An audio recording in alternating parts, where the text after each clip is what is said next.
Our next guest is a former management consultant turned professional speaker and corporate entertainer. His unusual combination of business and show business has taken him from Hollywood Magic Castle to the London Palladium and to thousands of other meetings, conferences, and events across 6 continents. He has been seen on Good Morning America, Nightline, CNN Headline News, CNN Chile, and other national and international telecasts. In April, he launched a virtual show using Zoom as an interactive magic theater, and he has entertained audiences from the US, Canada, the UK, and Europe. And in May, his online show was recommended by the New York Times Arts and Culture section. So I'd like you to welcome to our TEDxDupreePark TV stage, Joe M. Turner. Joe, come on board.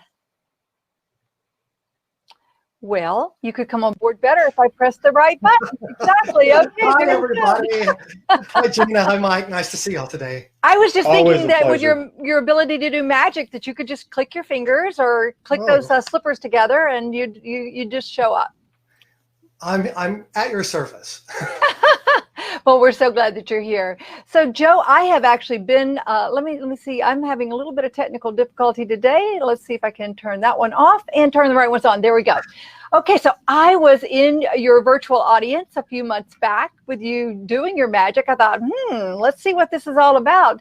Tell us how that has worked for you and how you've been able to convert your show, what you used to do in person, to the virtual stage. Tell us a little bit about what you're doing there.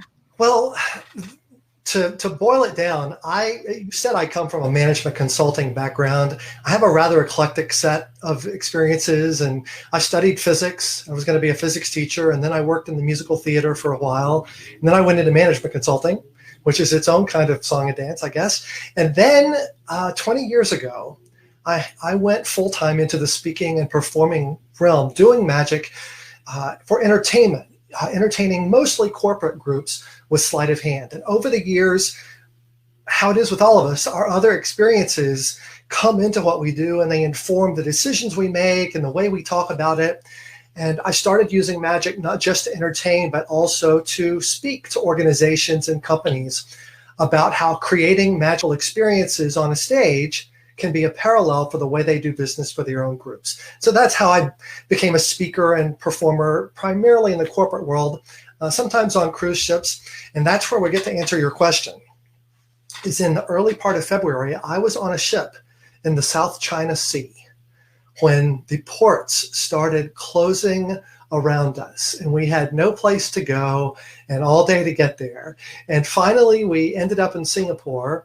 And I got off and got on a plane and came home. And that was about a month before everything started shutting down here in the United States.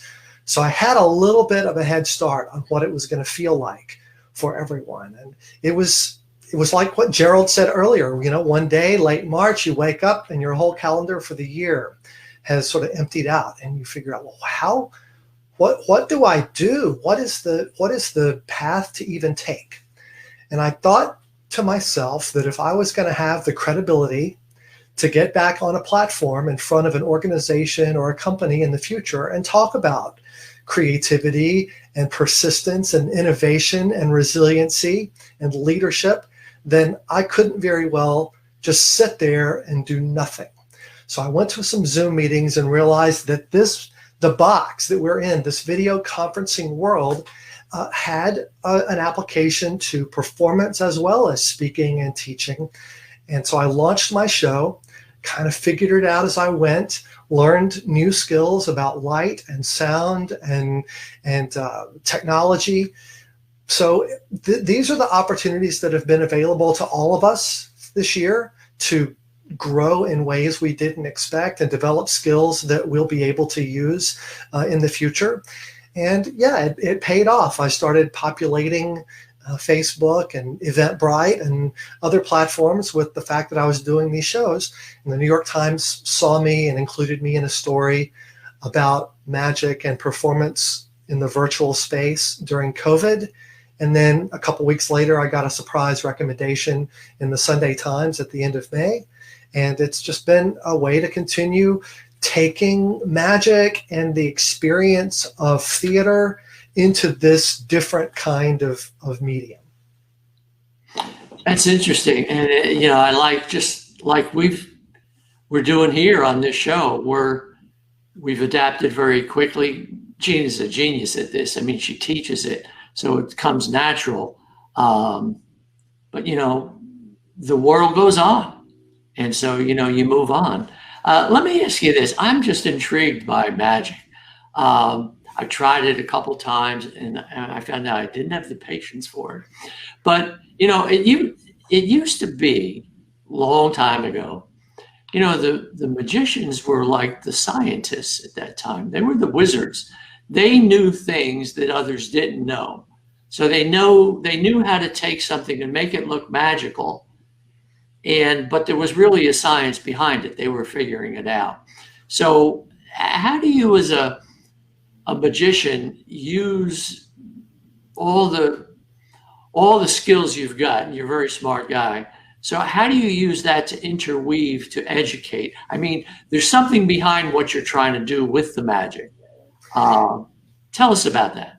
Well, as I became more involved in performing, my clients realized that I had a background in the corporate world, and they started asking me to put their message into the magic, to set the table for a discussion they were going to have at this leadership conference or this sales meeting or whatever. And that's when it really started to sink into me that I had come from the theater, and theater is all about telling stories and communicating great, important principles of human existence. And I try not to make all of my presentations that heavy, but the idea is simply to take the experience that you have and see what lessons you can draw out of it or what lessons you can attach to it. And magic is powerful for that because it's automatically a pattern interrupt. Magic is that moment when the world stops working the way you expect. And that's when a lot of people's defenses go down. They perk up and will start paying attention because of that. So it's a very powerful way to deliver a message. I'll give you an example just really quickly. I've got a dollar bill here. This is just the United States with George Washington on the face and an eagle and a pyramid on the back. And this is legal tender. You could spend it. And all of us have seen it and all of us have it.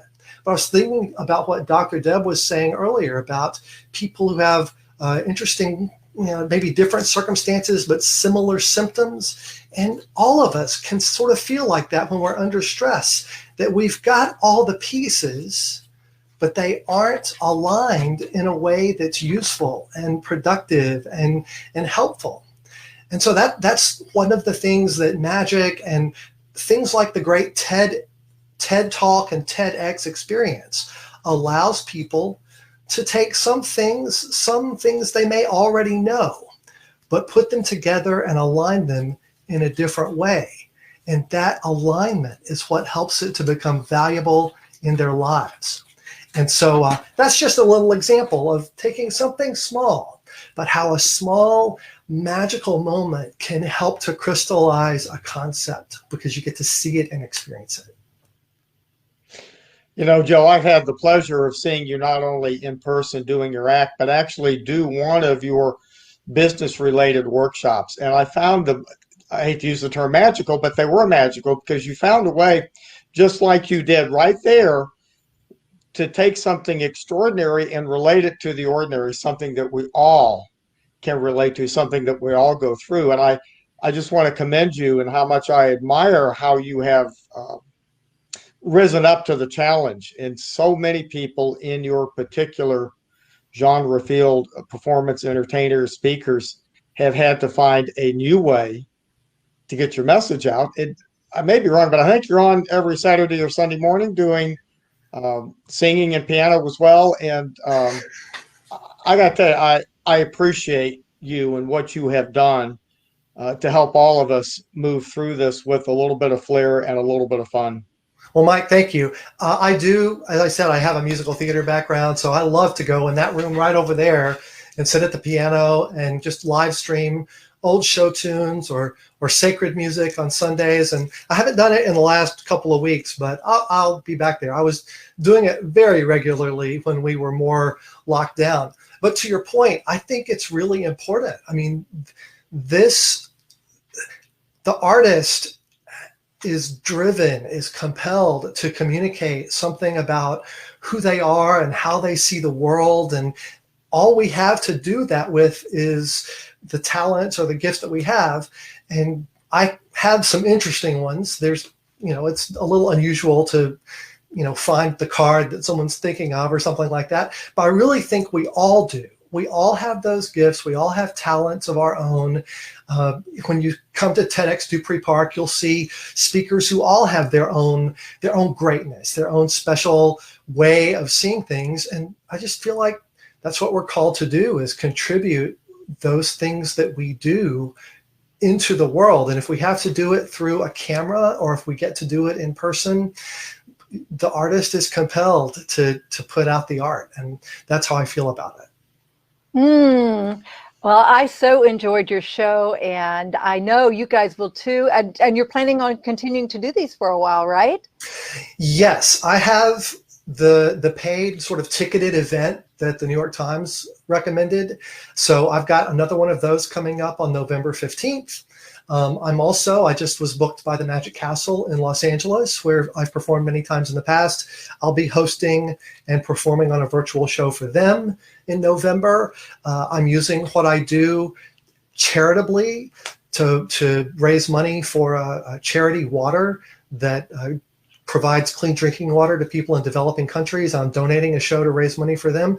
There's different ways that we can each use what it is that we have and what it is that we do to put out greatness into the world. Exactly. Seeding that greatness, and charity water is such a great cause. We take it so for granted, those of us who live in the United States, that oh, well, don't you have clean drinking water, which is so essential for human life, but a lot of people don't. So that's a great cause. Thank you for helping with that. And how wonderful to be booked by organizations and doing this virtual MC work and not even having to get on a plane. Isn't that cool? I look forward to seeing all my friends at Delta again when it happens. But in the meantime, it's great to be able to do it from here in my office. Well, wonderful. Well, let's see. So if people want to get in touch with you and find out how you can help them or their organization, or as you said, you do MC work for the different events, virtual events. A lot of people need that. You guys, you may not think that you need a good MC for your virtual event, but you do. You need somebody making sure everything flows smoothly and bringing the energy up. And that's just such a critical skill. And I know you do that so well, Joe. Well, as do you, Gina. I've seen you in action many times. Well, and we look forward to seeing you on our TEDx virtual stage on December 5th and 6th. And you guys, you're going to want to see more of what Joe's going to do. He's going to bring some real magic to our stage. Go over to TEDxDupreePark.com and get your tickets today. We have a limited number of tickets, and it's early bird rates. So jump on over there. Joe, before we let you go, anything else you'd like to share with us? Two quick things. Number one, National Magic Week starts this Sunday. It ends on Halloween, and magicians around the country will be delivering charitable shows. Mine happens to be for charity water, but keep an eye out or just Google National Magic Week and you'll find out some free things that you can enjoy. And then finally, I just want to close by saying the great thing about magic is that it teaches us that things don't have to be possible in order to be experienced. So stop using the fact that something is impossible as an excuse. Oh, wonderful parting words. Thank you so much, Joe. Really appreciate you joining us today and look forward to seeing you around and seeing you on our TEDx stage in December. Thanks so much.